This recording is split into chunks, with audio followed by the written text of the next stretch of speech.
And speaking of a situation that wasn't good last year, we'll finish up probably with this one. Uh, Arizona Cardinals. Now we were talking about Kolb and all that early in the show with the Philadelphia and all that. He moves over to the Cardinals. They had a horrid situation as soon as they got rid of Matt Leinart. I thought that was a stupid move.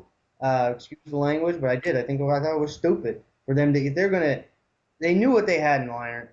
If they didn't like Leinart, why didn't they draft somebody in the spring last year? And then they went with Leinart all the way up to the third preseason game or whatever, and then they cut him. And then they have nothing. And then what? You really thought you were going to get something like Derek Anderson? Okay, sure.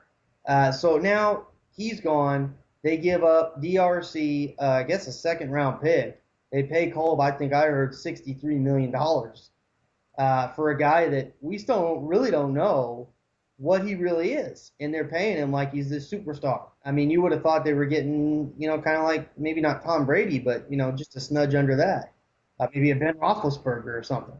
Uh, we don't really know, but I think the bottom line is, and we were talking about this last night, is this is kind of one to make Larry Fitzgerald happy. So please don't go next year, and maybe to justify some things. What are you thinking about this situation here, right, Dog? They handcuffed themselves, right? They had to go get a Mm-hmm. quarterback. I mean, they just flat depleted their team of quarterback last year. And for a team that was, winning their division, a playoff team, to do that, I don't know that you could have survived as a head coach if you hadn't taken that team to a Super Bowl the year before. Even though it wasn't a superhuman record going into the playoffs, they still got to the Super Bowl. I just don't think you could have survived and done that and still have a job. So this better work. I mean, this better work because how much more leash does he have? Well, over in Arizona, I don't know what his contract is, but Bidwell, he is definitely not a guy who likes to eat money, which is kind of like the Jaguars or the Bengals. So I would imagine that I think they re-upped him after that Super Bowl run a couple of years back, and so I doubt they're going to want to eat any money. So I think he's at least got his contract. I think that would be legit there. But you're right. I mean, if this thing goes bad and they can't keep Larry Fitzgerald, it's going to be pretty much a death sentence coming up quick for him. The guy like his money, but if those season ticket holders next year don't start buying tickets right away, out of here, baby. Right. Right? It's just like Carolina. I mean, we said it before. You should trade that number one pick. You should trade that number one pick. I mean, don't take a quarterback with that number one pick overall. And who's there? But you know what? Season ticket holders make the owners put pressure on, and the press and all that makes those things happen. So I think they had to do it, and they had to get somebody that could come in and everyone believes this is the guy, and they're going to believe it's the guy, and they're going to go with it. So good thing is he's coming out of a West Coast offense, and it does, like you said, it makes their number one receiver a lot happier to have this guy. Right. Talking about that situation a little bit, we've got Larry Fitzgerald there. Obviously, I think we can both agree that this is easily a nice upgrade for Larry Fitzgerald. I think it makes him a clear top 10 guy legit for sure because he's got that quarterback, excuse me. They don't have the guy. They lost Anquan Bolden last year, and now this year they lost Steve Preston to the Preston, Chiefs. yep. So now this situation, I think, for all those Cobb lovers that were saying, "Oh my goodness, these people they're just immersed with Cobb." Oh my goodness, he's a top 10 quarterback right now. Uh, they're going to backpedal off of Preston. That's probably a good thing because I didn't see Cobb being a top 10 guy or even a top 15 guy necessarily this year, and maybe I think ever at least top 15. No Preston, so we're going to have to see what happens with that situation. Now, who knows? Maybe they could go in and come out of nowhere and sign Braylon Edwards to go with that situation, and then that would change things uh, with his value. But right now, ooh, there's early Doucette there. They are talking about maybe even adding a guy like Todd Heap as a tight end. That might help a little bit. But right now, boy, it's going to be Fitz, Fitz, Fitz, Fitz, Fitz. And if they can't get it to Fitz, I think this offense is going to throw a Fitz and then have to try to run the ball with a beam. Well, hey, you know what? This puts them down to basically a two receiver set. Maybe they're not spreading the ball out so doggone much, and they are going to run the ball. I mean, they got running backs. Um, but I don't know. What do you think about their offensive line? You think that offensive line can run that You ball? know, I think it can in their division. I know Seattle's got a semi-respectable line, but I still think you can run pretty good against the Rams. And with the 49ers, looks like they're losing to Brave Franklin, so I'm not in love with their up the gut, situation right now. I know Patrick Willis is a stud, obviously that goes without saying. I do like Bowman, their number two, their second year linebacker. They did lose to KO Spikes, but I think Bowman's going to be pretty good. He's got good thump. But in that situation, yeah, I think so. I have a feeling that Beanie, and you're going to be able to get him cheap, but I think I'll be interested to see how he does in preseason. I know he's been working hard. I know he's in great shape. I think he got really. I just think it was a bad situation last year. There was no quarterback that could run that offense, and he had that knee that was a little dinged up, and I just don't think he was quite right. But before that, boy, they were really talking him up. I mean, in pass protection, he had grown by leaps and bounds. He had been doing. He's not that bad of a pass catcher. People think, well, he's so big, he's not a pass catcher. No, he can catch the ball. So I think he can run that ball. But what I want to see out of Beanie is I want to see him take that rock and just run with a passion.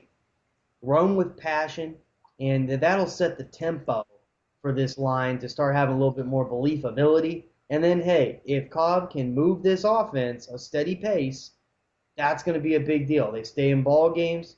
These things all change and set up and create offense, for running the ball. Ryan Williams, I'm just not a fan of Ryan Williams. I think he's the type of guy that's going to need the ball 25 times a game to be effective. Maybe I'm dead wrong. Maybe I'm watching the film wrong on this kid.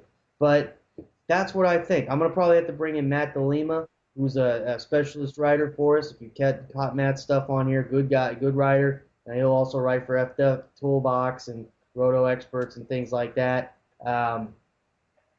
places like that. So he's a good writer. He happens to be a Virginia Tech grad, so he watches that team all the time. So I'm going to get a little bit more bird's eye view from him. I may shoot him an email, see what he thinks of him. I know he did a lot of writing for us getting ready for the draft, so maybe I'll go back and look at some of the things that he was saying there.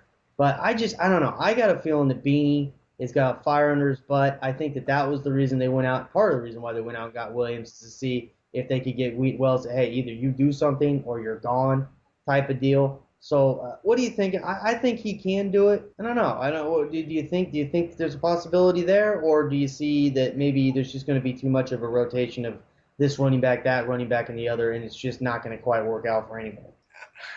Hard to say. It's hard to say because if you put your faith in the fact that they got a good quarterback, okay, who was ready, who was picked to be the starter on the Philadelphia Phillies last year. So if Andy Reid thought he was good enough to Oh, start he's on on the that team, Phillies. Oh, he's going to be in their rotation. They got a five-man rotation. Oh, man. Yeah, Cliff Lee, Roy Hell. I'm sorry. I couldn't help myself.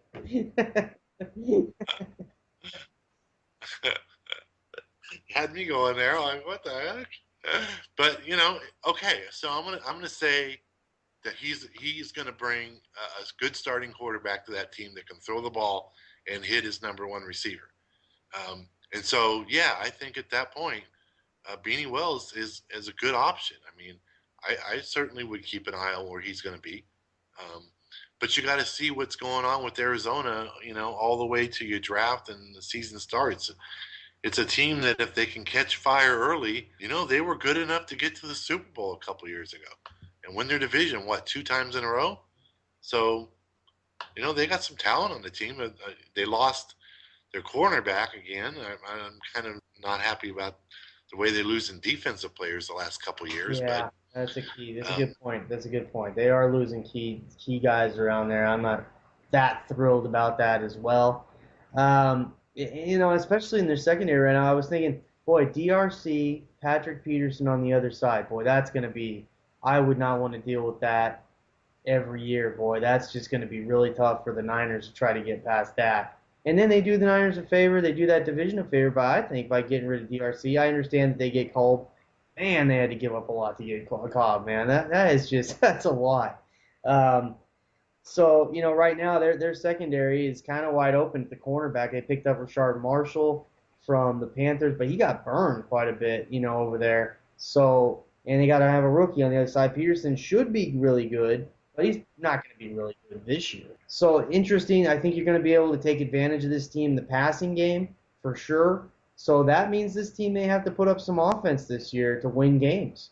So that may also help Cobb and some of these offensive guys if they start having to get into some shootouts or scoring fests, win games. They have to start having that mentality. Hey, we're Yeah. going to have to come out. We're going to have to score 28, and we have the offense to do it.